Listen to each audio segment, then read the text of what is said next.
आज आपण इथे पाहणार आहोत एकदम पौष्टिक मेथीचा लाडू। तर हा लाडू अजिबात कडू लागत नाही आणि मेथीसुद्धा 2 ते 3 दिवस भिजवायची गरज नाही, तरीसुद्धा हा लाडू तितकाच चविष्ट लागतो।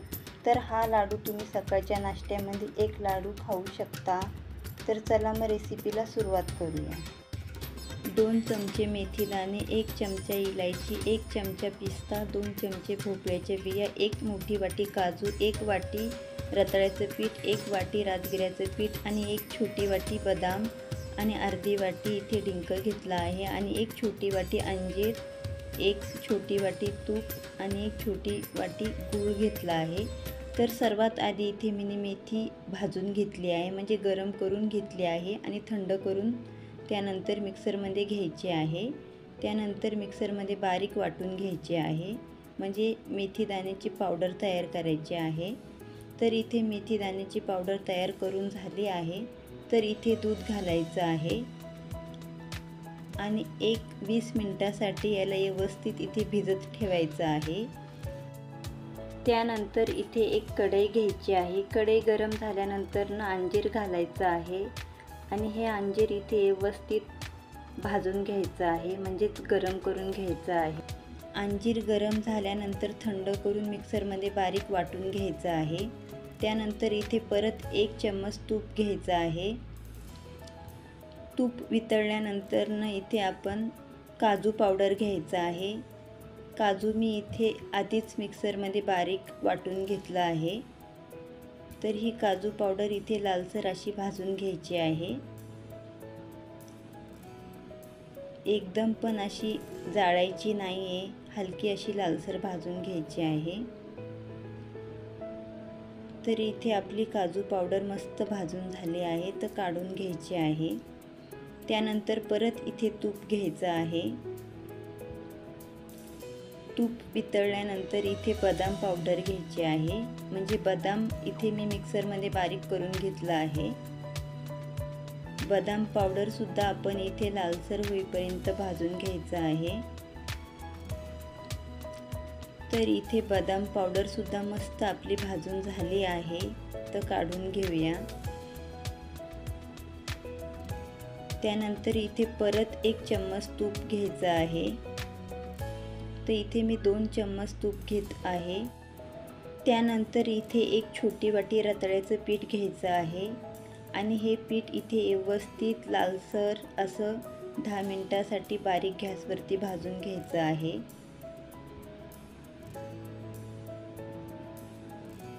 तर इथे तुम्ही पाहू शकता मस्त असं लालसर आपलं इथे रताळ्याचं पीठ भाजून झालं आहे, तर काढून घेऊया। त्यानंतर इथे परत 1 ते 2 चम्मच तूप घ्यायचं आहे आणि इथे डिंक पावडर घ्यायची आहे। तर ही डिंक पावडर इथे फुलेपर्यंत व्यवस्थित भाजून घ्यायची आहे, म्हणजे तळून घ्यायची आहे। तर तुम्ही इथे पाहू शकता डिंकसुद्धा आपली मस्त अशी तळून झाली आहे, तर थंड करून घ्यायची आहे आणि त्यानंतर मिक्सरमध्ये बारीक करून घ्यायची आहे। त्यानंतर इथे भोपळ्याच्या बिया घ्यायच्या आहेत आणि अर्धा चम्मच तूप घ्यायचं आहे आणि ह्या बियासुद्धा इथे व्यवस्थित लालसर होईपर्यंत भाजून घ्यायच्या आहेत आणि थंड झाल्यानंतर मिक्सरमध्ये बारीक करून घ्यायचं आहे। तर इथे बिया आपल्या व्यवस्थित भाजून झाल्या आहे, तर काढून घेऊया। त्यानंतर इथे परत 2 चम्मच तूप घ्यायचं आहे। त्यानंतर इथे मी सुक्या नारळाची पावडर घेत आहे। तर ही सुक्या नारळाची पावडर 1 वाटी घेतली आहे, ती सुद्धा इथे व्यवस्थित भाजून घ्यायची आहे, म्हणजे इथे नारळाची पावडर लालसर अशी होईपर्यंत भाजून घ्यायची आहे। तर इथे तुम्ही पाहू शकता नारळाची पावडर सुद्धा मस्त लालसर अशी भाजून झाली आहे, तर काढून घेऊया। त्यानंतर इथे परत अर्धा चम्मच तूप घ्यायचं आहे आणि 2 चम्मच मनुका घ्यायचे आहे। तर हे मनुका मस्त इथे फुलेपर्यंत तळून घ्यायचं आहे। तर इथे मनुका सुद्धा मस्त आपलं तळून झाले आहे, तर काढून घेऊया। त्यानंतर इथे परत 1 चम्मच तूप घ्यायचं आहे आणि 1 वाटी इथे राजगिऱ्याचं पीठ घेतलं आहे। तर हे पीठ सुद्धा आपण इथे 10 मिनिटासाठी बारीक गॅसवरती व्यवस्थित लालसर होईपर्यंत भाजून घ्यायचं आहे। तर हे पीठसुद्धा आपलं मस्त इथे लालसर असं भाजलं आहे, तर काढून घेऊया। त्यानंतर इथे मी 1 वाटी गूळ घेतला आहे, म्हणजे गुळाची पावडर घेतली आहे आणि 1 चम्मच तूप घेतलं आहे।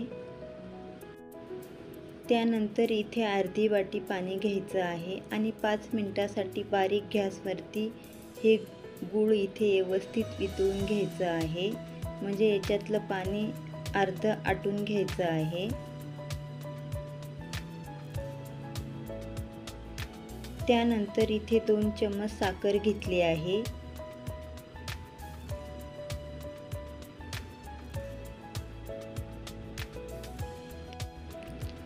गूळ वितळेपर्यंत इथे या पद्धतीने मिक्स करत राहायचं आहे। त्यानंतर इथे भोपळ्याच्या बिया, इलायची आणि पिस्ता मी मिक्सरमध्ये बारीक वाटून घेतला आहे, ते सुद्धा गुळामध्ये मिक्स करायचं आहे।